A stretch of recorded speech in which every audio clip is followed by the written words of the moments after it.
Hello guys, मैं आसिफ विश्वकर्मा स्वागत करता हूं आपका एक बार फिर से आपके अपने चैनल RN&RM अकेडमी में। और आज हम जानेंगे एक नए टॉपिक के बारे में। आज का हमारा जो टॉपिक है वो management of patient with burn. जो बर्न इंजरी होती है उसके बारे में हम जानेंगे, उस टाइप्स ऑफ बर्न देखेंगे, उसका मैनेजमेंट देखेंगे और कैसे उसको मैनेज करते हैं हम, स्टेप बाय स्टेप क्या ट्रीटमेंट रहता है, उस सब चीज़ों के बारे में हम जानेंगे इसमें। तो वीडियो को लाइक करें और चैनल सब्सक्राइब करें ताकि ये लोगों तक पहुँचे। तो ज़्यादा से ज़्यादा लाइक करें आप, ताकि लोगों तक पहुँच पाए, लोगों को इससे अवेयरनेस मिले और नॉलेज हो लोगों को इन सब चीज़ों के बारे में, क्योंकि ये जनरल टॉपिक है। ये हमारे समाज के बीच में, हमारे बीच में ये चीज़ें होती रहती हैं। तो हमें कैसे मैनेज करना है उसके बारे में मैं आपको बता रहा हूँ, है ना गाइस। और definition: injury that result from direct contact or exposure to any physical, thermal, chemical, electrical or radiation source are termed as burn। तो बर्न जो इंजरी होती है वो किसी भी थर्मल या केमिकल या इलेक्ट्रिकल या रेडिएशन जो इन सब के संपर्क में, डायरेक्ट संपर्क में आने से जो इंजरी हमें होती है उसे हम बर्न इंजरी कहते हैं। आइए अब हम जानते हैं प्रॉब्लम स्टेटमेंट ऑफ इंडिया के बारे में। तो 70 lakh burn injury cases annually, यानी 70 लाख बर्न केसेस होते हैं इंडिया के अंदर हर साल। और over 10 lakh people are moderately और सीवियरली बर्न एवरी ईयर। जो उनमें से 70 लाख में से 10 लाख जो लोग रहते हैं वो सीवियर बर्न इंजरी में आते हैं, जिनमें से 1.4 lakh people die of burn every year, जिनमें से लगभग 1.5 लाख लोग मर जाते हैं बर्न इंजरी से। Around 70% of all burn injury occur in most productive age group, जिनकी एज रहती है 15 से 35 साल के बीच में जो लोग रहते हैं वो। majority are women and children, जिनमें से ज़्यादातर लोग वुमेन्स और चिल्ड्रन होते हैं, यानी महिलाएं और बच्चे होते हैं। as many as 80% of cases admitted are a result of accidents at home, kitchen related incidents, जिनमें से 80% जो केसेस आते हैं वो किचन रिलेटेड, यानी खाना बनाते समय सिलेंडर का फट जाना या आग लग जाना, वो केसेस 80% आते हैं। अब इसके क्लासिफिकेशन के बारे में हम जानेंगे। इसकी जो एटियोलॉजी मतलब होते हैं कॉजेज़, है ना। कॉजेज़ मतलब कारण। तो इसमें से जो थर्मल रहता है, एक इलेक्ट्रिकल, केमिकल, रेडिएशनल और इनहेलेशन, ये टाइप्स हैं बर्न के, है ना। अब थर्मल इंजरी के बारे में हम जानेंगे। मोस्ट कॉमन टाइप इसका रहता है ड्राई एंड वेट। तो कांटेक्ट के आने में direct contact with hot object, जैसे कि पेन और आयरन, जैसे कि जो तवा रहता है ना, उसके कांटेक्ट में आने से जल जाते हैं। और anything that sticks to skin, कोई जो स्टिक्स रहती है या खाने की वजह से वो टच हो जाना, उस वजह से इंजरी होती है। Flame, direct contact with flame, dry और हीट, जो फ्लेम रहता है खाना बनाने वाले, है ना, जैसे कि इमेज में दिखाया गया है। और structural fire, clothing, catching on fire, और कपड़े में आग लग जाना, है ना, उस वजह से भी बर्न इंजरी हो सकती है। अब scalding, direct contact with hot liquid, vapours, moist heat, जैसे कि गर्म पानी में जल जाना, है ना, या गर्म जो हीट रहती है उससे जल जाना, है ना। कुकिंग, बाथिंग और कार रेडिएशन, ओवर हीटिंग, तो कुकिंग में कोई चीज़ जैसे खाना बना रहे हैं तो बर्तन गर्म रहता है, उससे टच हो जाना, है ना। और जो कार में जो इंजन रहता है वो टच हो जाना, है ना। बाइक साइलेंसर टच हो जाना, इनसे जल जाना, ये सब थर्मल इंजरी के अंदर आएंगे। और single most common injury in the paediatric patient, ये जो पीडियाट्रिक यानी बच्चों को जो ज़्यादातर बच्चे जलते हैं वो इन्हीं चीज़ों से जलते हैं। नेक्स्ट हमारा टाइप आता है इलेक्ट्रिकल बर्न। तो electrical burn usually follows accidental contact with expose object conducting electricity, electrically powered device, electrical wiring, power transmitted line, can also result from lightning damage depend on intensity of current। तो electrical जो burn होता है वो accidentally होता है, यानी अचानक से गलती से टच कर लेते हैं, कोई कहीं से वायर कटा हुआ है, उस वायर को हमने टच कर लिया, या कहीं लाइट फायर हो गई, गलती से इलेक्ट्रिकल बर्न होते हैं। और कभी कभी सोसाइटल अटेम्प्ट भी होते हैं, लोग पकड़ भी लेते हैं, है ना। तो ये गलती से ही होता है। 1000 वाट से कम जो करंट रहता है उसके अंदर low energy burn, minimal damage to subcutaneous tissue, इससे सबक्यूटेनियस टिश्यू तक डैमेज हो सकता है। एंट्री एंड एग्जिट पॉइंट इसके फिंगर्स रहते हैं। स्मॉल डीप बर्न भी हो सकते हैं, छोटे छोटे डीप बर्न भी हो सकते हैं इसमें। और एसी जो करंट रहता है, टिटेनी विथ मसल इससे अकड़ जाती है। जो हमारा नॉर्मल कार्डियक साइकिल रहता है और उसमें इंटरफेयर करता है, ये कार्डियक अरेस्ट करवा देता है, कभी कभी मौत भी हो सकती है इससे। वो हाई टेंशन इंजरी रहती है 1000 वाट से ज़्यादा।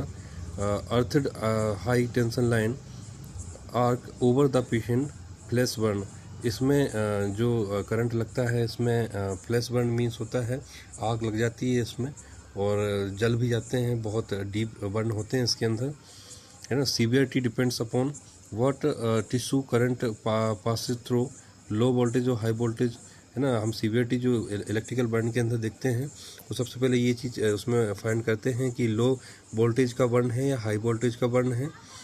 विड्थ और extent of the current pathway, उसकी विड्थ देखते हैं। एसी और डीसी करंट हम इसमें देखते हैं। ड्यूरेशन ऑफ करंट कांटेक्ट, कितने टाइम तक करंट के कांटेक्ट में रहा, ये चीज़ हम उसके अंदर चेक करते हैं। जैसे कि ये इमेज में दिखाया गया है ना, स्मॉल डीप बर्न भी है और ये ज़्यादा जला हुआ एक इमेज है इसमें, है ना। लाइटनिंग हाई वोल्टेज इंजरी में रिजल्ट फ्रॉम डायरेक्ट स्ट्राइक और साइड फ्लैश। अब इसमें हम देखते हैं, चेक करते हैं कि डायरेक्ट कांटेक्ट में रहा है या साइड से जला हुआ है, यानी साइड में कहीं बर्न हुआ है, उसके अंगारों से जला हुआ है, या उसने लाइट ने कितने कांटेक्ट में रहा, ये चीज़ हम देखते हैं हाई वोल्टेज के अंदर, है ना। फिर हम जानते हैं केमिकल बर्न्स के अंदर। केमिकल बर्न में usually associated with industrial exposure, accidental mishandling of house hold cleaners. तो इसके अंदर क्या रहता है कि एक्सीडेंटली ही ये केमिकल बर्न होता है। और जो हमारे घरों में जो केमिकल्स रहते हैं, जैसे यूज़ करते हैं हम सफाई में जो यूज़ करते हैं केमिकल्स, है ना, उसके कांटेक्ट में गलती से आ जाना, उससे इंजरी हो जाना।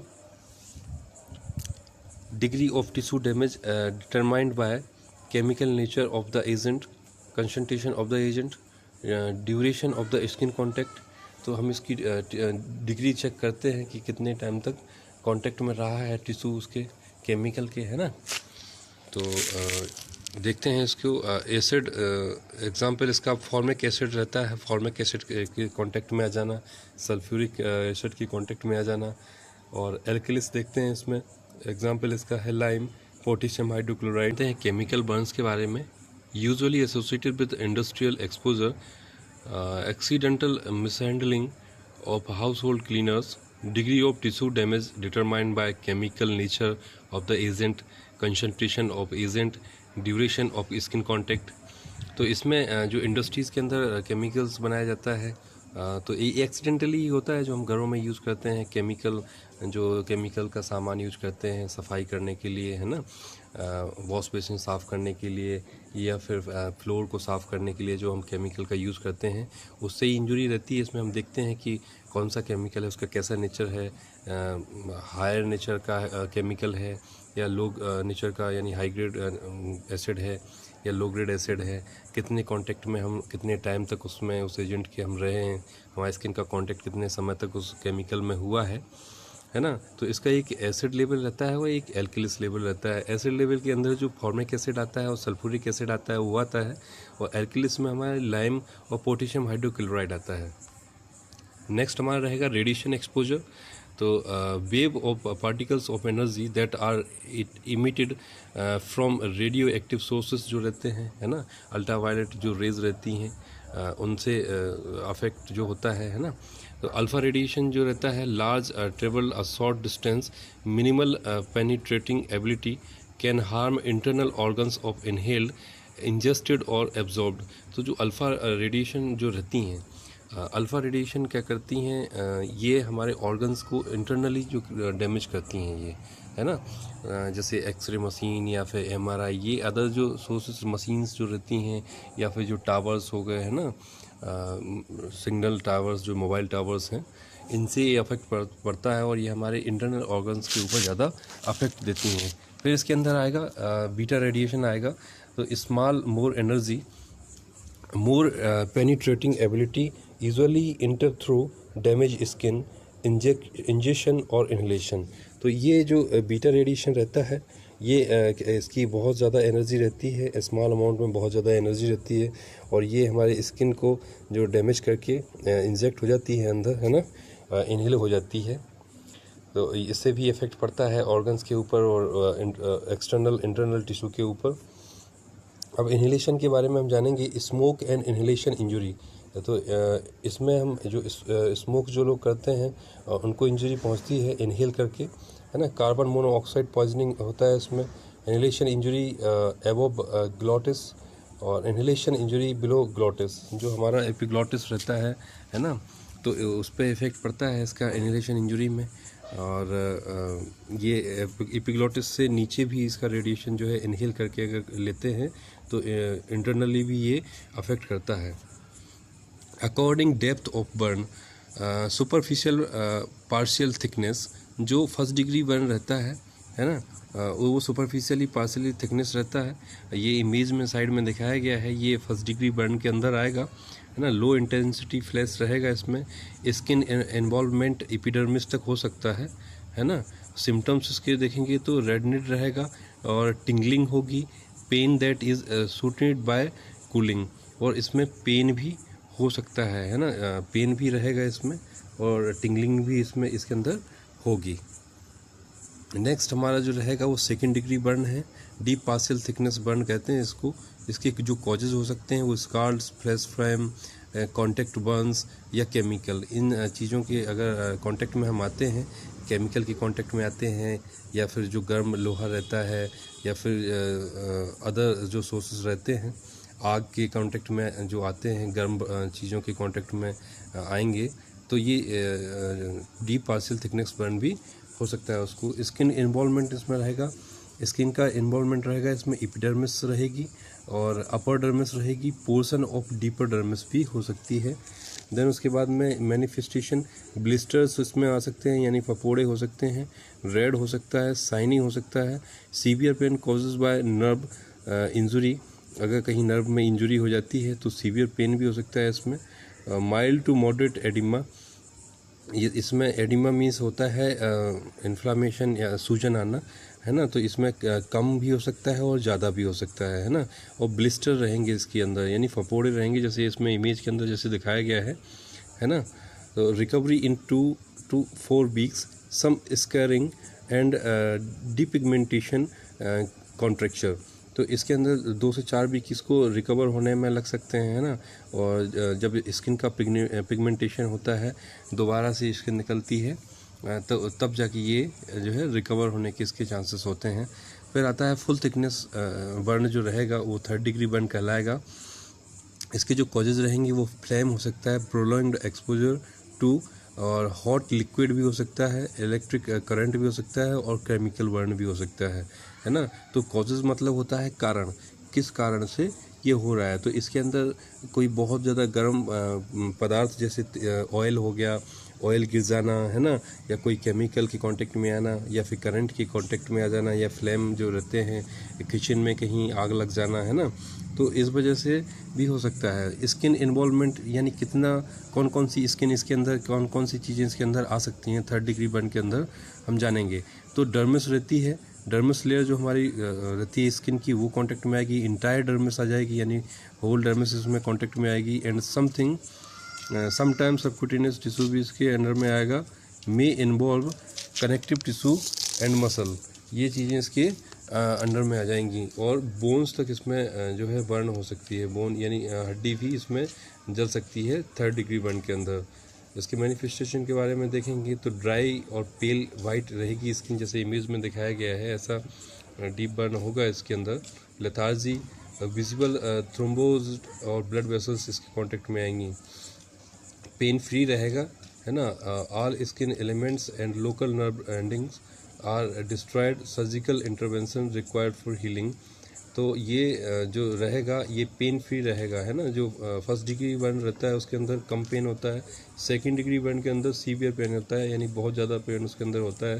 थर्ड डिग्री बर्न के अंदर क्या होता है, पेन कम हो जाता है, यानी दर्द कम होता है इसमें, है ना, क्योंकि इसमें नर्व डिस्ट्रॉय हो जाएंगी। अगर नर्व डिस्ट्रॉय हो जाती हैं तो जो पेन का जो दर्द का सेंसेशन है वो लॉस हो जाएगा, है ना। तो इसमें सर्जिकल इंटरवेंशन किए जाते हैं, सर्जिकल तरीके से फिर इसको रिकवर किया जाता है ना। फिर आएगा हमारा फोर्थ डिग्री बर्न। तो फोर्थ डिग्री में आपका एपिडर्मिस, डर्मिस और सबक्यूटेनियस और साथ में मसल, टेंडन्स और बोन, है ना। तो ये सारी चीज़ें जल सकती हैं जैसा इमेज में दिखाया गया है। इतना डीप बर्न तक हो सकता है इसके अंदर, और ये भी पेन फ्री ही रहेगा, इसमें पेन नहीं होगा। देन उसके बाद टाइप्स ऑफ बर्न देख लेते हैं, इसमें इमेज के अंदर दिखाया गया है ना। तो सुपरफिशियली में इतना चला, पार्शियल थिकनेस का दिखाया गया है और फुल थिकनेस का भी इसमें दिखाया गया है। Extent of body surface area injured, rule of 9 फिर हम इसमें यूज करते हैं इनको फाइंड करने के कितना परसेंट जो है बर्न हुआ है, उसको फाइंड आउट करने के लिए रूल ऑफ 9 का यूज़ करते हैं। और लाउंड एंड ब्रॉडर मेथड यूज़ करते हैं, पाल्म मेथड का यूज़ करते हैं इसके अंदर। रूल ऑफ 9 के बारे में हम जानेंगे। An estimation of the TBSA involvement in a burn is simplified by using the burn of 9. The rule of 9 is a quickly way to calculate the extent of burn. The system assign percentage in multiple of 9 measure body surface. तो rule of 9 के according हम check करते हैं कितना percent इसमें burn हुआ है, body को डिवाइड करके उसका कैलकुलेशन करके हम उसको निकालते हैं। ये इमेज दिया गया है, ये रूल ऑफ 9 इसमें यूज़ किया गया है ना। तो जो हेड में यूज़ होता है वो 9% यूज़ किया है, दोनों जो हैंड्स हैं वो 9 में डिवाइड किए गए हैं। एंटीरियर और पोस्टीरियर व्यूज़ का दिखाया गया है 18 का। पेरिनियल जो एरिया रहेगा उसमें 1% यूज़ होता है, 18 थाइस का। तो टोटल मिला के ये 100% होता है, और ये चिल्ड्रन के लिए है ना। तो चिल्ड्रन का जो हेड रहेगा वो 18% का रहेगा, और बैक जो 18%, चेस्ट 18%, आर्म 9 के रहेंगे, पेरिनियल 1% रहेगा, राइट लेग और लेफ्ट लेग जो रहेगा वो 13.5 के रहेंगे। तो यहाँ पे जो TBSA लिखा हुआ है, TBSA मतलब होता है टोटल बॉडी सरफेस एरिया, है ना। इसका फुल फॉर्म होता है टोटल बॉडी सरफेस एरिया। कितना एरिया जो है बर्न से अफेक्ट है उसके अकॉर्डिंग फिर जो है इसको रिकवर किया जाता है, और इसको नंबरिंग दी जाती है कि कितना इसका बर्न का बना हुआ है। ये टोटल उसमें दिखाया गया है, ये इमेजेस दिखाया गया है टोटल बॉडी सरफेस एरिया के। मैंने जैसे पहले रूल ऑफ 9 के बारे में बताया था, एडल्ट का भी दिखाया और मैंने पीडियाट्रिक का भी दिखाया, दोनों आपको दिखाया है इसमें। फिर उसके बाद में आता है पाम मेथड। पाम मेथड में कैसे कलेक्ट करके देखते हैं वो हम जानेंगे इसके बारे में। पाम मेथड में in patient in scattered burn, a method of estimated by a percentage of burn is the palm method. The size of the patient palm and approximately 1% of TBSA। तो जो पाम मेथड में use होता है वो 1% होता है। अगर palm के अंदर जो एरिया आएगा वो 1% बर्न में हम यूज करेंगे, है ना। जितना हमारा पाम होता है, जो हाथ का हिस्सा होता है आगे का हमारा हथेली का, उससे हम नापेंगे, उसके अंदर अगर उतना जला हुआ है तो वो एरिया हमारा 1% बर्न के अंदर आएगा, है ना। तो ये हमारा हो गया पाम मेथड। फिर उसके बाद में हमें लोकेशन ऑफ बर्न देखना है, किस जगह पे बर्न हुआ है। Burn of face, neck, chest and back may inhibit respiratory function due to mechanical obstruction secondary to edema, scars formation. Burn to the ear, nose are susceptible to infection because of poor blood supply.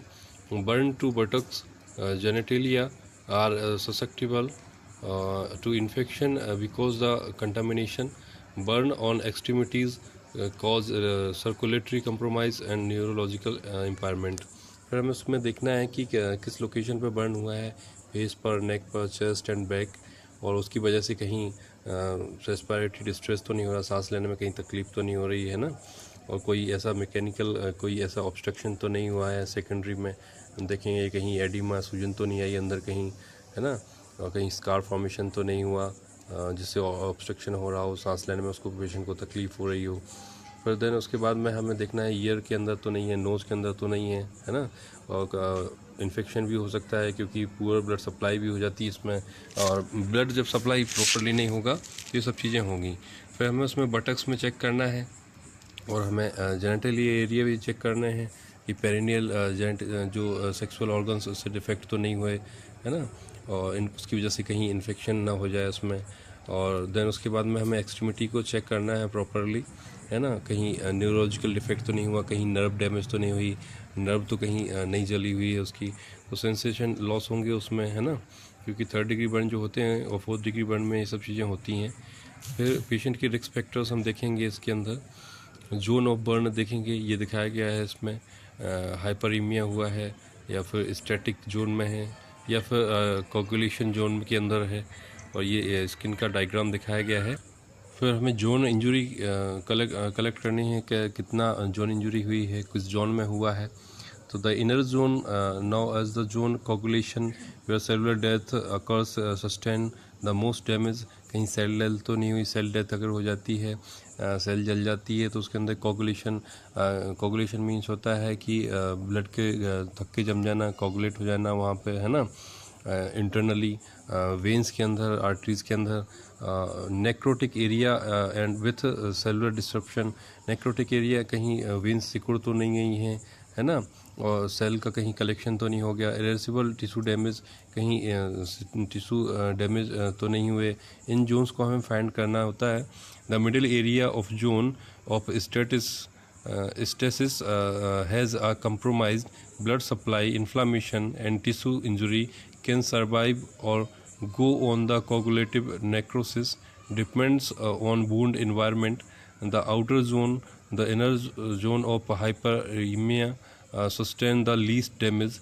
तो हमें इसमें zone भी देखने होते हैं, किस zone में हुआ, कहाँ हुआ, कितना इंटरनली, कहीं कितना डेप्थ है उसका, कितना एरिया, सब फाइंड करना होता है। क्योंकि अगर इंटरनली गया है टिश्यू, अगर डेथ हुई है, सेल्स की डेथ हुई है, तो इंटरनली कोगुलेशन भी होंगे, ब्लड सप्लाई प्रॉपरली नहीं होगी, है ना, नेक्रोसिस होने के चांसेस होंगे। जो वुंड का हमें पूरा एनवायरनमेंट देखना होता है, यानी उसका एरिया पूरा हमें फाइंड करना होता है। उसके अकॉर्डिंग ही आप उसकी केयर कर पाओगे। जब प्रॉपरली फाइंड आप करोगे तभी उसकी प्रॉपरली फाइंडिंग होगी। और गाइस, ये जो स्लाइड्स हैं ये बहुत ही इंपॉर्टेंट स्लाइड हैं, अगर आप चाहें तो इनको पॉज कर करके आप नोट्स तैयार कर सकते हो, ये स्टूडेंट्स को काफ़ी हेल्प मिलेगी। और लोगों को ये नॉलेज होगा जो जनरली नॉन मेडिकल पर्सनस भी हैं, उनको भी इन सब चीज़ों से जो है उसकी केयर करने में हेल्प मिलेगी, है ना। तो ये जोन्स दिखाया गया है, ये इमेज है उसका, जोन स्टेसिस है, नॉर्मल स्किन दिखाया गया है, फिर जोन कोगुलेशन, है ना, दिखाया गया है, जोन इन्फ्लामेशन दिखाया गया है। इसके बारे में इमेज को आप देख सकते हो। फिजियोलॉजी भी दिखाई गई है। पैथोफिजियोलॉजी में 30% से अगर ज़्यादा है तो इसमें सेल लाइसिस भी होगा, लॉस ऑफ स्किन बैरियर, ये प्रॉपर पूरा दिखाया गया है। और आप इसको रोक के अच्छे से इसको पढ़ें तब आपको समझ में आएगा। काफ़ी बड़ा टॉपिक है, इसलिए मैं फास्टली थोड़ा सा इसको रीड कर रहा हूँ, आपको समझाते जा रहा हूँ। आई होप आपको समझ में आएंगे। तो ये आपको प्रॉपरली इसको पढ़ना है।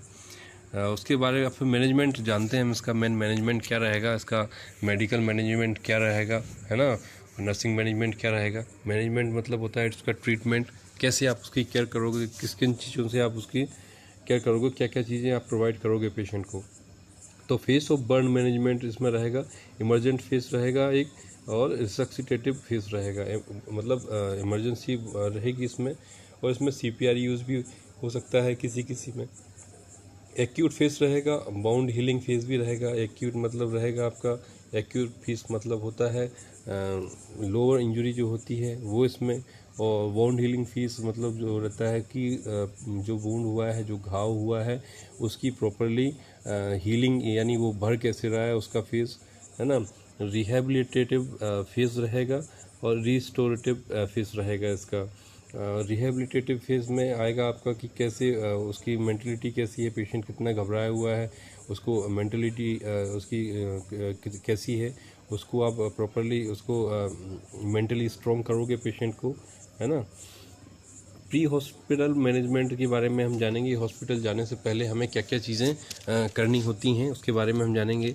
रेस्क्वायर to avoid injury himself, remove patient from source of injury, stop burn process. तो उसमें दिखाया गया है कि जो रेस्क्यूअर रहेगा वो इंजरी को क्या करेगा, प्रॉपर सेपरेट करेगा। देन उसके बाद में जो सोर्स जिस चीज़ से वो बर्न हुआ है उस चीज़ से उसको अलग करना है। इलेक्ट्रिसिटी से अगर हुआ है तो उसको वहाँ से अलग करना है, जला है तो उसको वहाँ से निकालना है, प्रॉपरली उसको सेपरेट करना है पेशेंट को। और स्टॉप बर्न प्रोसेस जो प्रोसेस है, बर्न जो जलने की प्रोसेस है उसको रोकना है। Burning clothings, jewellery, watches, belt to be removed. जो पेशेंट के कपड़े, जो जवारा, जो घड़ी पहन के रखी है, जो भी उसने पहन के रखा है उसको रिमूव करेंगे। ये प्रोसेस जो रहती है ये EMTs जो रहते हैं, इमरजेंसी मेडिकल टेक्नीशियन जो इमरजेंसी में काम करते हैं, 108 में काम करते हैं, या फिर जो डॉक्टर नर्सेस रहती हैं जो पेशेंट को लेने के लिए गई हैं स्पॉट पर, वो ये सब चीज़ें करवाती हैं। कहीं पे कोई ऐसा डिजास्टर हो जाता है तो ये पार्ट डिजास्टर मैनेजमेंट का ही है कि कैसे करना है। और प्रॉपरली ये जनरली घरों में भी होती हैं, हमारे समाज के बीच में, हमारे बीच में भी होती हैं। तो ये सारी चीज़ें हमें नॉर्मल लोगों को भी पता होना चाहिए कि कैसे हम इनको सेपरेट करते हैं। Pour ample water on burnt area, not ice packs, skin injury of hypothermia. तो जो नॉर्मल वाटर रहता है ना, उसका आपको यूज़ करना है इसमें, है ना। आप इसका कहीं ओपन बाउंड है, ओपन बाउंड के अंदर आपको जो बर्फ़ रहती है उसका यूज़ नहीं करना। स्किन जैसे कहीं अगर जल गया है और स्किन वहाँ से निकल गई है तो वहाँ पे आपको क्या करना है, आइस का यूज़ नहीं करना है वहाँ पे, है ना, क्योंकि वो सेल डेथ वहाँ पे हो चुकी है। तो केमिकल बर्न के अंदर हम जानेंगे remove saturated clothing, brush skin, the agent is powder, irrigation with copious amount water to be started and continue in the hospital. तो ये जो दिखाया गया है कि कहीं अगर केमिकल से बर्न हुआ है तो आपको उसके जो क्लॉथ्स रहेंगे वो रिमूव करना है इसमें, और प्रॉपरली उसको साफ़ करना है घिस के, है ना, और इरिगेशन करना है, टोटल उसको साफ़ करके करना है। हॉस्पिटल में भी प्रॉपरली उसको सेपरेट पेशेंट को रखना है। फिर हमें इलेक्ट्रिकल बर्न के बारे में हम जानेंगे।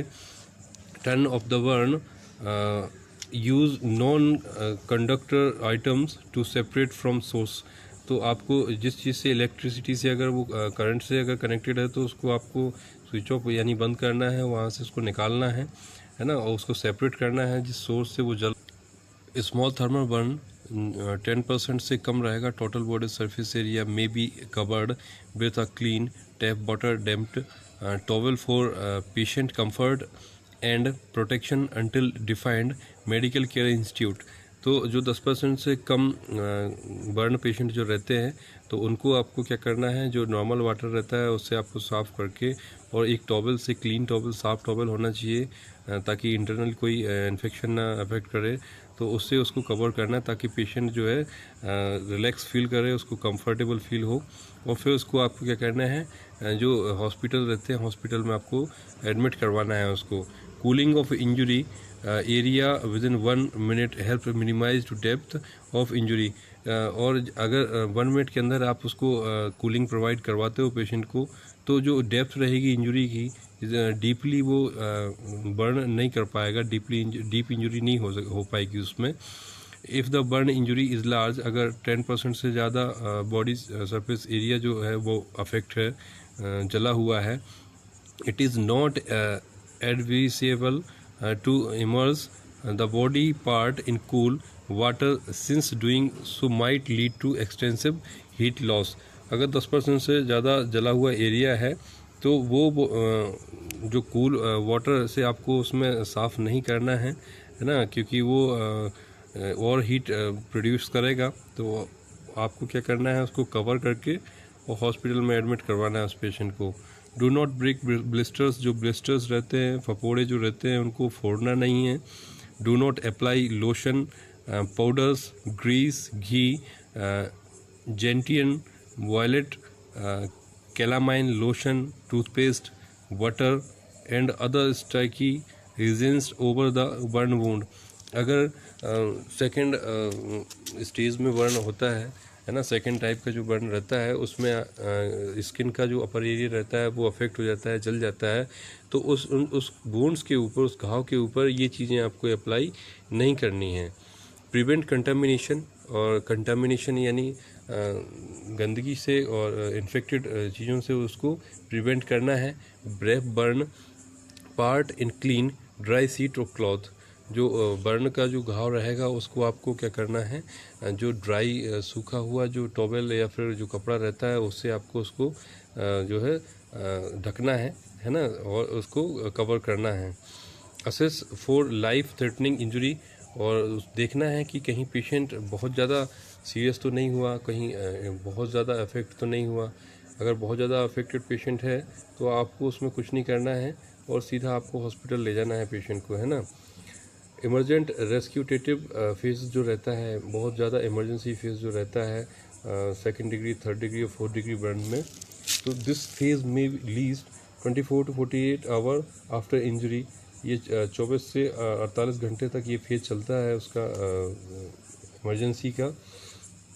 Resuscitation phase characterize by life threatening ERB problem, अगर उसको सांस लेने में प्रॉब्लम है तो आपको उसको रेस्पिरेटरी से रिलेटेड सारी चीज़ें प्रोवाइड करनी, इंसर्ट करनी है ना।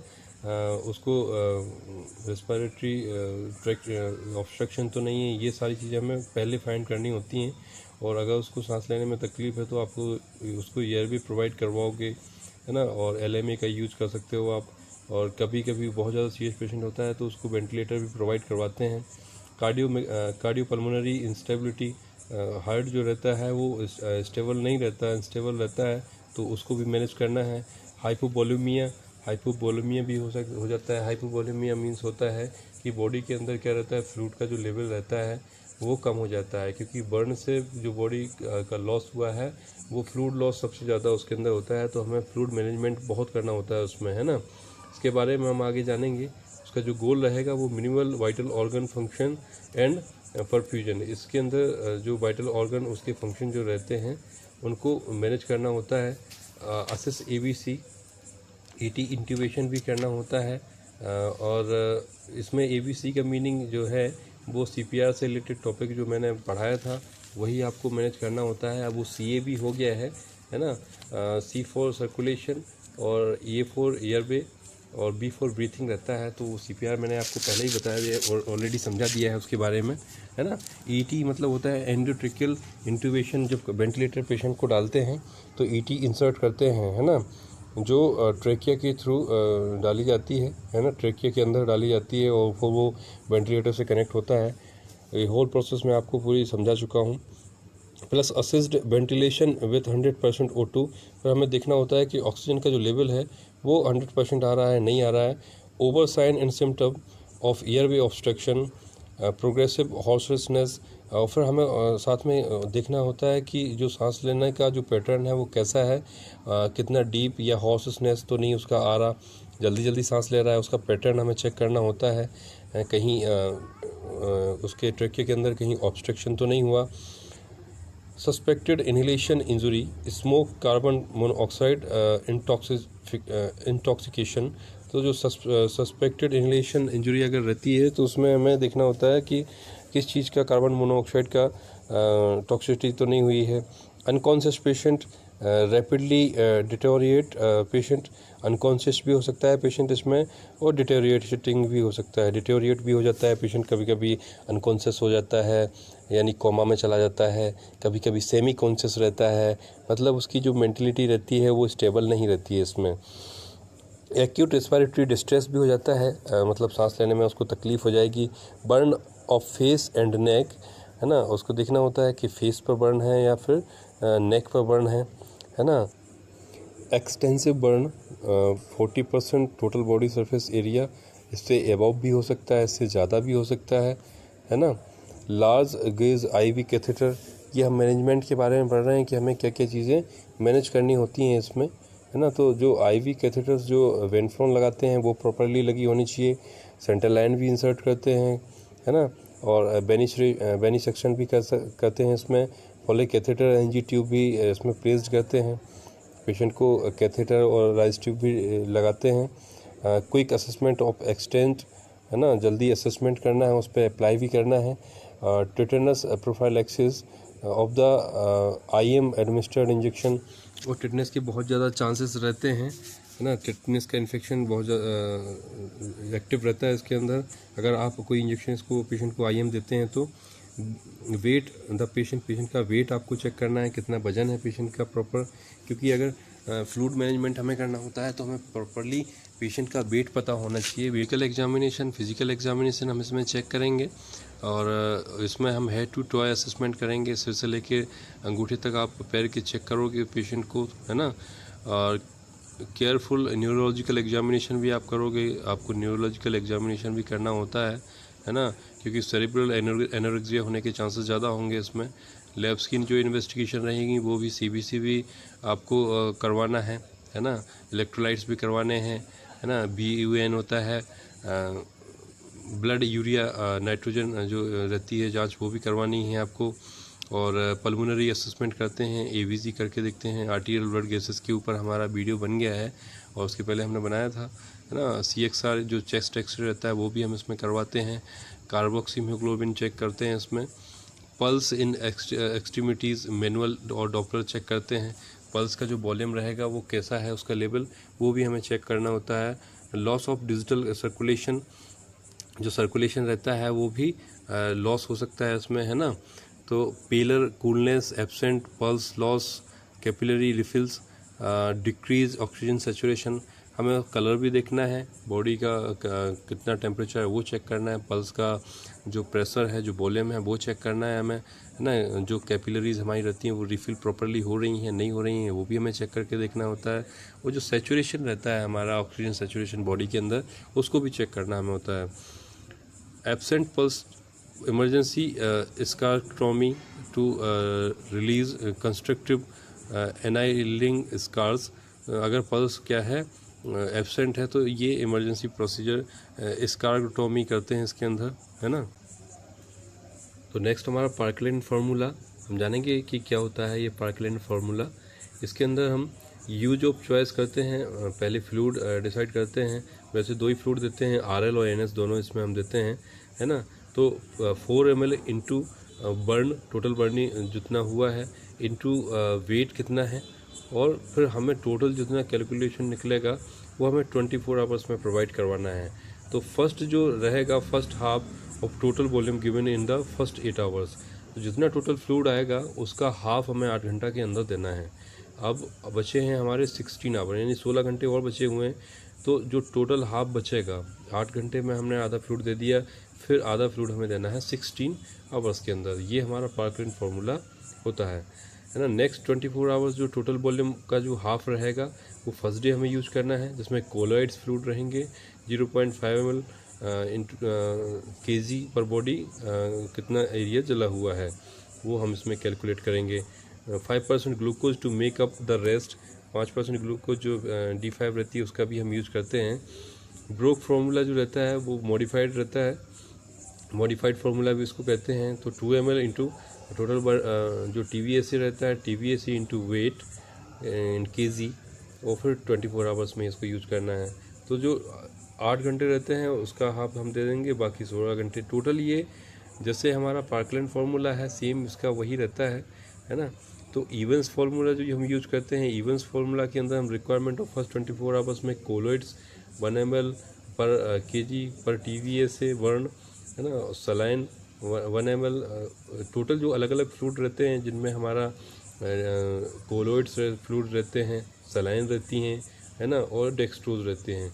ये टोटल इसमें रहता है D5 200 ml रहता है। रिक्वायरमेंट फॉर सेकेंड 24 आवर्स, तो हमारा जो फर्स्ट हाफ रहता है 24 आवर्स का, है ना, वो टोटल जैसे हमने पार्कलिन फार्मूला पढ़ा हुआ है वैसे ही हमें यूज करना है उसको भी। Assessment of adequacy of fluid resuscitation, monitor करके देखेंगे हम, मॉनिटर क्या क्या करेंगे इसमें, फ्लूइड को कैसे मॉनिटर करके देखेंगे। यूरिन आउटपुट जो रहता है हमारा, यूरिन आउटपुट मतलब होता है कि कितना यूरिन निकल रहा है, और हम टोटल जो इनटेक आउटपुट चेक करते हैं इसमें कि हम कितना फ्लूइड दे रहे हैं और कितना फ्लूइड इसमें हमारा यूरिन के थ्रू वापस आ रहा है, कितना बॉडी एब्जॉर्ब कर रही है ना।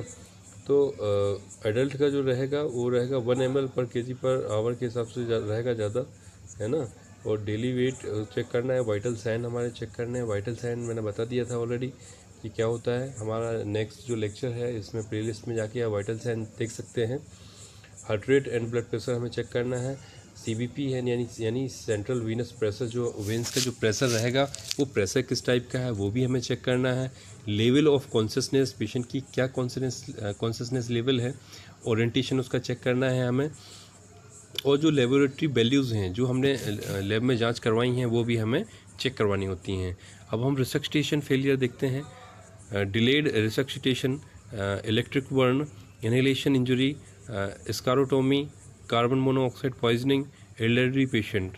तो जो हम CPR करते हैं कभी कभी इसमें क्या फेलियर्स हो सकते हैं ये दिखाया गया है कि जो इलेक्ट्रिक बर्न अगर हायर बर्न है, या फिर हमने पेशेंट को CPR देने में लेट हो गए हम, या फिर बहुत सीवियर पॉइजनिंग पेशेंट को हो गई है ना, तो या फिर कोई सर्जरी के दौरान कोई डिफेक्ट भी हो सकता है ना, तो उस टाइम अगर मैनेजमेंट नहीं हो पाता है तो वो फेलियर में आएगा हमारे। फिर वुंड केयर हमें कैसे करना है वो हम जानेंगे। Wound care should be delayed until the patient airway, adequate circulation and adequate fluid replacement has been established। तो वुंड हमें कैसे करना है, जो पेशेंट की एयरवे है वो प्रॉपरली मैनेज करके रखनी होती है, क्योंकि अगर पेशेंट इंक्यूबेशन पीरियड में है ना, बर्न वार्ड के अंदर अलग ही रहता है, उसको बहुत ही सेपरेट रखा जाता है ना, कोई इन्फेक्शन ना हो, डायरेक्ट कांटेक्ट में नहीं आ सकते आप पेशेंट के, पूरा आपको PPE जो रहता है पूरा यूज करना है, पेशेंट के डायरेक्ट कांटेक्ट में नहीं जा सकते हो, क्योंकि वो जो हमारी स्किन रहती है अपर स्किन जिससे इन्फेक्शन कंट्रोल होता है वो जल चुकी होती है ना, तो सीवियर इंजरी हो सकती है, इन्फेक्शन डायरेक्ट जाएगा बॉडी के अंदर, इंजेक्ट होगा। तो ये जो इन्वायरमेंट रहता है बर्न वार्ड का वो बिल्कुल सेपरेट रहता है। टेम्परेचर हमें बहुत ही मैनेज करके रखना होता है उस वार्ड का। और 2 types of wound treatment should be control infection. Open method रहता है, मल्टीपल ड्रेसिंग चेंजेस मेथड भी रहता है। इसमें 2 मेथड्स का यूज करते हैं हम वुंड केयर के अंदर। तो क्लोज मेथड जो रहेगा उसके एडवांटेजेस देख लेते हैं। Less wound desiccation, decrease heat loss, decrease cross contamination, debriding effect और मोर कंफर्टेबल। तो इसके जो फ़ायदे रहते हैं वो फ़ायदे ये रहते हैं कि ये एक तो कंफर्टेबल होती है ना, और जो हमने जो स्किन का डिब्राइडमेंट होता है, यानी डिब्राइडमेंट मीन्स होता है जो डेड सेल्स, जो डेड टिश्यू, जो डेड स्किन रहती है उसको वहाँ से रिमूव कर दिया जाता है ना, तो उस पर इफ़ेक्ट पड़ सकता है ना, उस पर थोड़ा बहुत इफेक्ट पड़ेगा इसका भी। क्लोज वुंड जो रहे, क्लोज मेथड जो रहेगा ड्रेसिंग का उसका, है ना, और जो हीट रहेगी वो हीट लॉस कम होगी इसके अंदर, है ना। और इसके डिसएडवांटेज देखेंगे, टाइम कंज्यूमिंग रहेगा, एक तो जो टाइम रहेगा वो थोड़ा कंज्यूमिंग रहेगा, एक्सपेंसिव भी रहेगा, थोड़ा महंगा भी रहेगा, है ना। महंगा मीन्स ज़्यादा चीज़ें यूज होंगी ड्रेसिंग में, जो मेडिसिन यूज होती हैं, इसलिए एक्सपेंसिव भी रहेगा। Increase changes of infection if not changes frequently. तो बर्न इंजरी के अंदर फिर एंटी माइक्रोबियल एजेंट्स का यूज़ किया जाता है। जो क्रीम्स यूज करते हैं हम उसमें सिल्वाडीन, सल्फाडियाजिन 1% क्रीम रहती है। मोस्ट बैक्टीरिसाइडल एजेंट रहते हैं इसमें, और minimal penetration of scar, penetration कम होता है, स्कार होने के चांसेस कम होते हैं इसमें। मेफिनियाडिन एसीटेट 5%, 10%, सल्फामाइलोन नाम से आती है। हाइड्रोफिलिक बेस्ड क्रीम रहती है ये भी। ये पेनिट्रेशन ऑफ स्कार मींस होता है जो बढ़ने के बाद में जो स्कार फॉर्मेशन होता है, यानी जो लाइनिंग्स आती हैं ना स्किन के ऊपर, जो स्कार या लंबी लंबी लाइन, जैसे कहीं स्किन वहाँ से रब की गई हो, खींची गई हो, ऐसे नाखूनों जैसे निशान रहते हैं ना, उसको स्कार कहते हैं। तो ये क्रीम्स का इसमें यूज़ किया जाता है। सिल्वर नाइट्रेट 0.5% एक्वेयस सॉल्यूशन आता है, उसका यूज़ करते हैं, जो बैक्टीरियोस्टैटिक रहता है, फंगीसाइडल रहता है, यानी बैक्टीरिया से भी प्रोटेक्ट करता है, साथ में जो फंगल इन्फेक्शन रहता है वो भी नहीं हो पाता, और डज नॉट पेनिट्रेट स्कार, जो स्कार्स रहते हैं उनको भी क्या रहता है, मैनेज करता है। फिर आता है हमारा एनाल्जेसिया। एनाल्जेसिया में मतलब होता है एनाल्जेसिक, जो पेन किलर्स रहते हैं जिनका हम यूज करते हैं इसमें, तो मॉर्फिन सल्फेट का यूज़ करते हैं, फेंटानिल करते हैं, मेथाडोन करते हैं, हेलोपेरिडॉल करते हैं, और लोराजिपाम और मेडाजोलम। ये चीज़ें हम एनाल्जेसिया में सभी आ जाती हैं। इसमें नारकोटिक मेडिसिन्स भी हैं साथ में, है ना। नारकोटिक्स मेडिसिन ये साथ में क्या करती हैं, पेशेंट को रिलीफ दिलाने में मदद करती हैं, पेशेंट सो जाता है है ना, सोने में भी मदद करती हैं और पेन रिलीफ भी करवाता है। एक्यूट फेज़ हम इसका चेक करेंगे। एक्यूट फेज़ के अंदर begins 48 to 72 hours after the burn injury. In the phase of extracellular fluid start mobilize and start diuresis. This phase is complete when wound is covered by skin graft of the wound are healed. This may take weeks or many months. तो acute जो phase रहता है, पहला phase रहता है recovery phase जो आता है ना, तो 48 से 72 घंटे से जो है बर्न इंजरी के स्टार्ट हो जाता है वो फेज़।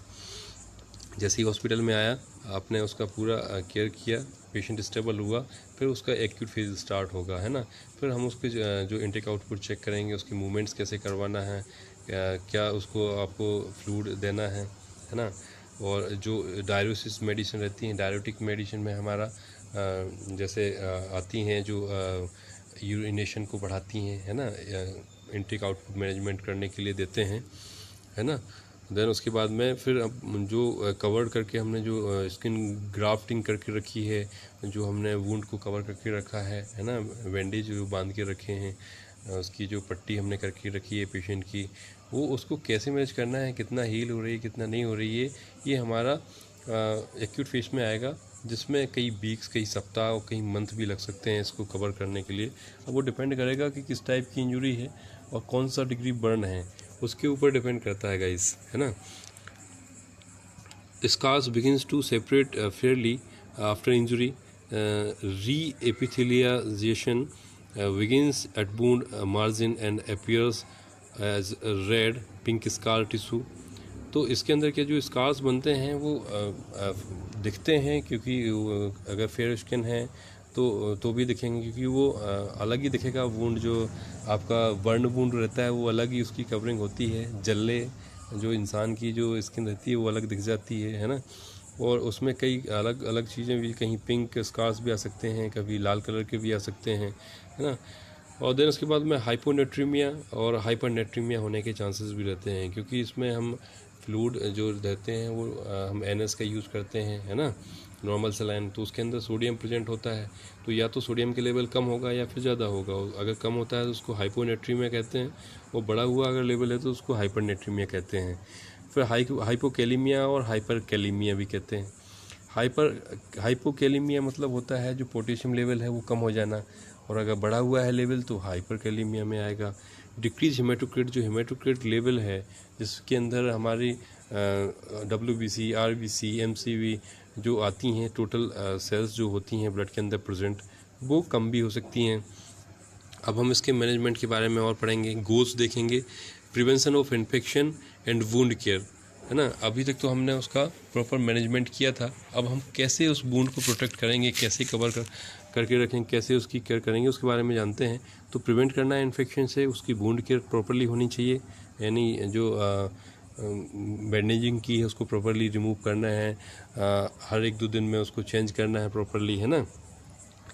और एक्सीजन एंड ग्राफ्टिंग, जो ग्राफ्टिंग हुई उसकी अच्छी प्रॉपरली आपको केयर करनी है, कहीं उसमें पस फॉर्मेशन तो नहीं हो रहा, प्रॉपरली ड्रेसिंग होनी चाहिए उस पेशेंट की, और चेक करना होता है दबा के उसको कि कहीं पस फॉर्मेशन तो इसमें नहीं हो रहा, कहीं इन्फेक्शन के चांसेस तो नहीं है इसमें ज़्यादा।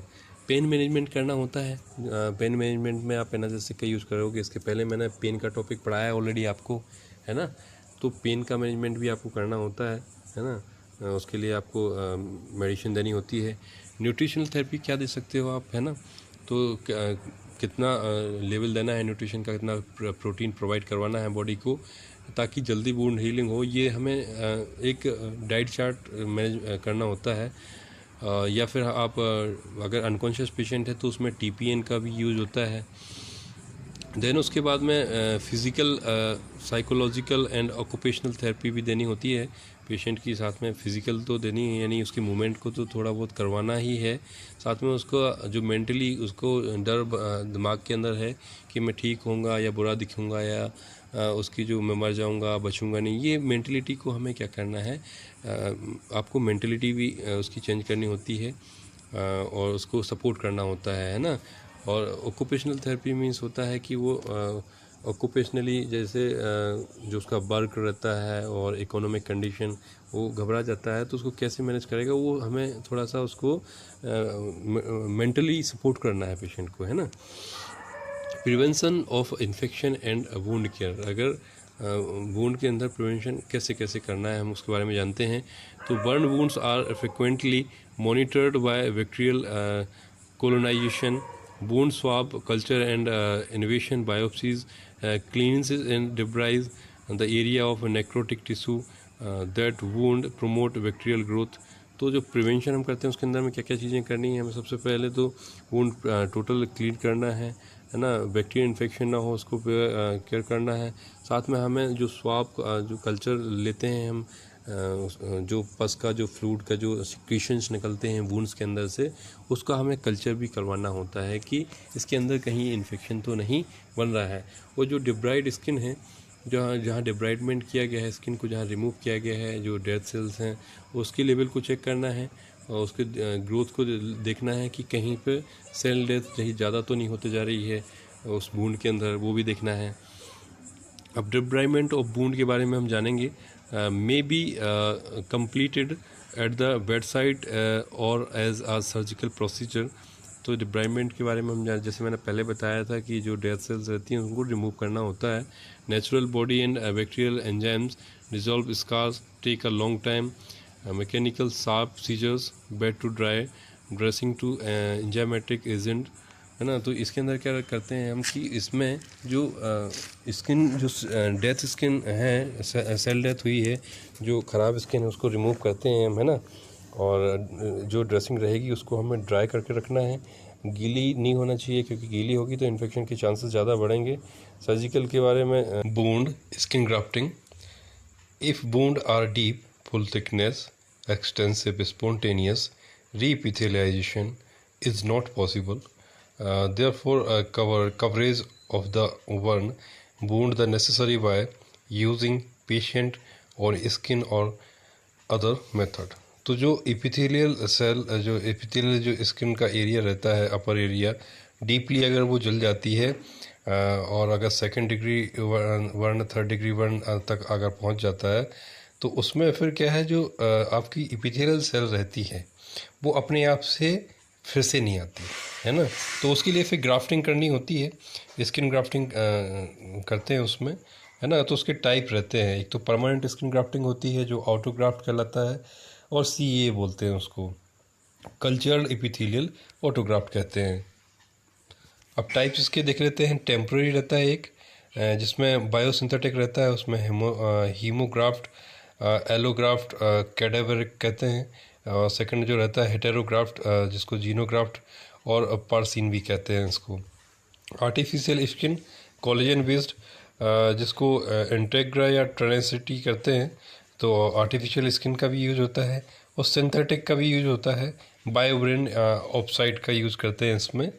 परमानेंट स्किन ग्राफ्टिंग के बारे में हम जानेंगे, ऑटोग्राफ्ट कहते हैं इसको। हार्वेस्टेड फ्रॉम पेशेंट, पेशेंट से ही निकाली जाती है ये, और इसमें नॉन एंटीजेनिक रहता है और लेस एक्सपेंसिव, सस्ती होती है क्योंकि खुद की बॉडी से ही लगाना है। Decrease risk of infection, infection होने के चांसेस कम होते हैं। Can utilize meshing the cover large area, और हम इससे जो काफ़ी एरिया को कवर कर सकते हैं। इसके डिसएडवांटेज होते हैं lack of site and painful, क्योंकि जहाँ से आप निकालोगे तो वहाँ पेन करेगा, और जिस साइड से निकालोगे उसको, उसका भी आपको अच्छे से केयर करना है ना। तो ये दिखाया गया है, ऐसे स्किन को निकालते हैं, ऐसे भी डर्मल स्किन निकल रही है हार्वेस्टिंग करके उसको, है ना, यानी छील करके उसको स्किन की अपर एरिया को निकाल रहे हैं इससे। इसको स्किन ग्राफ्टिंग मेथड ये रखी हुई है, ये ऐसे लगाते हैं, है ना। जो वो मैस रहती है, मैस इसके पहले, फिर उसके ऊपर स्किन ग्राफ्टिंग होती है।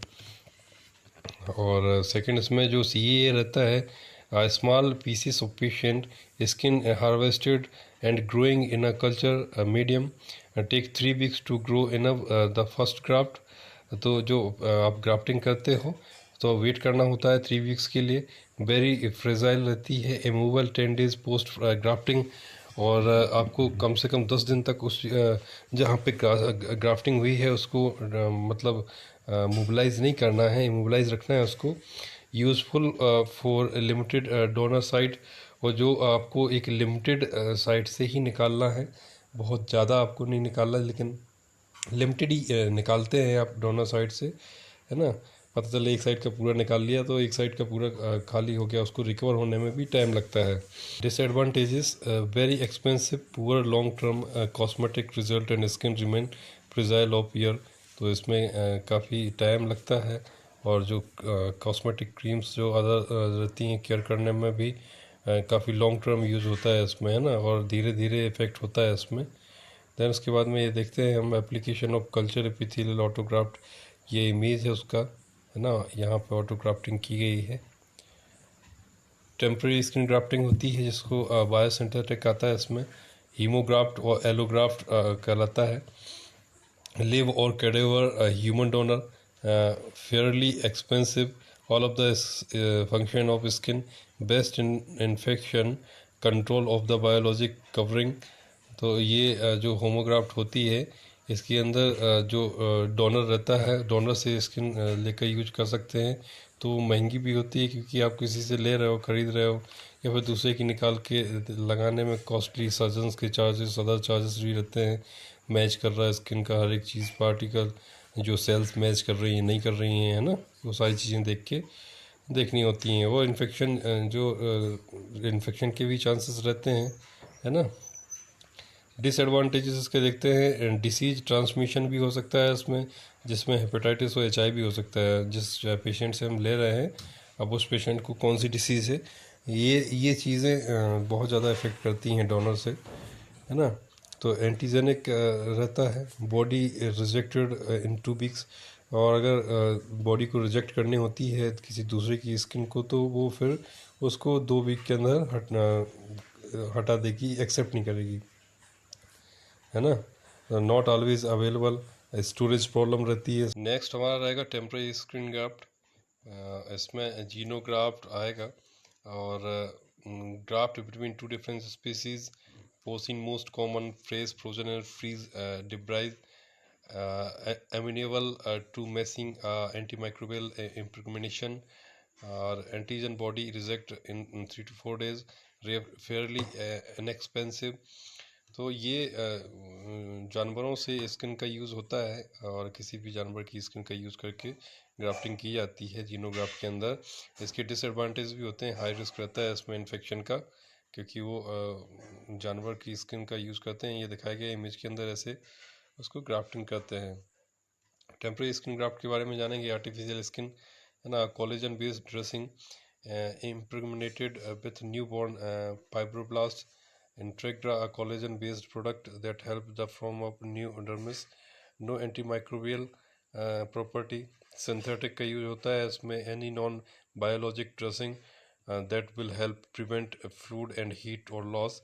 Biobrain, zero form, opsite of beta glucan, collagen matrix का यूज करते हैं इसमें, है ना। ये दिखाया गया है, ऐसे इसका यूज़ किया जाता है, ऐसे इसकी ड्रेसिंग होती है ना।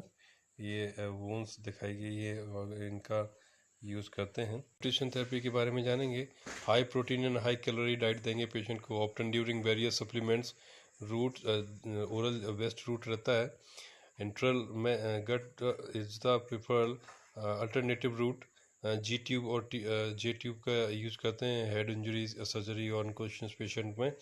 पेरेंट्रल न्यूट्रिशन भी दे सकते हो, जिसमें TPN और PPN हो सकता है, यानी टोटल प्रोटीन न्यूट्रिशन रहता है ना, या पेरेंटल प्रोटीन न्यूट्रिशन कहते हैं इसको। Associated with the increase risk of infection, है ना, रिस्क बढ़ने के चांसेस रहते हैं। रिहेबिलिटेशन फेज आता है फेज के बाद में। गाइस थोड़ा जल्दी जल्दी इसलिए भी पढ़ा रहे हैं कि टॉपिक थोड़ा बड़ा है ना, लेकिन आपको आई होप समझ में आएगा। आप स्लाइड्स के अकॉर्डिंग आप नोट्स को तैयार कर सकते हो, है ना, वो समझ भी सकते हो इसको। फिर हमारा आता है rehabilitation phase. It start when the parents burn wounds are healed and a patient is able to resume a level of self-care activity. This occur from weeks to month. तो जो लास्ट वाला जो फेज़ रहता है हमारा rehabilitation phase रहता है ना, उसको पेशेंट को उसकी मेंटलिटी को कैसे चेंज हम करेंगे, है ना, क्योंकि पेशेंट जो वुंड्स तो हील हो जाते हैं पेशेंट के, लेकिन उसको कैसे खुद को कैसे संभालना है, सेल्फ केयर कैसे करनी है, और उसको सोसाइटी में कैसे रहना है, ये सारी चीज़ें उसको समझानी और सिखानी होती हैं। मेंटलिटी थोड़ा चेंज करनी होती है, डाइवर्ट थेरेपी देनी होती है हमें उसको। देन उसके बाद में गोल्स हम देखते हैं, resuming a functional role of society and the accomplish function and cosmetic reconstructive surgery. तो उसको ये आपको सोसाइटी में कैसे मेंटल लेवल आप उसको कैसे रहना है, इन सब चीज़ों को आप उसको प्रिपेयर करवाओगे रिहेबिलिटेशन में। और क्योंकि ये स्कार्स ऐसे बन जाएंगे बॉडी पे, ऐसा दिखेगा, है ना, ग्राफ्टिंग के बाद में ये अलग ही दिखेगा उसका। तो उसकी मेंटलिटी को हमें कैसे चेंज करना होता है, ये सब चीज़ें हमें उस पेशेंट को समझानी होती हैं गाइस, है ना। तो कोशिश मैंने की, आपको अच्छे से समझ में आया होगा आई होप, है ना। तो ज़्यादा से ज़्यादा लाइक करें, चैनल सब्सक्राइब करें और शेयर करें लोगों के साथ, ताकि उनको नॉलेज मिले इन चीज़ों से, है ना। तो थैंक यू वेरी मच।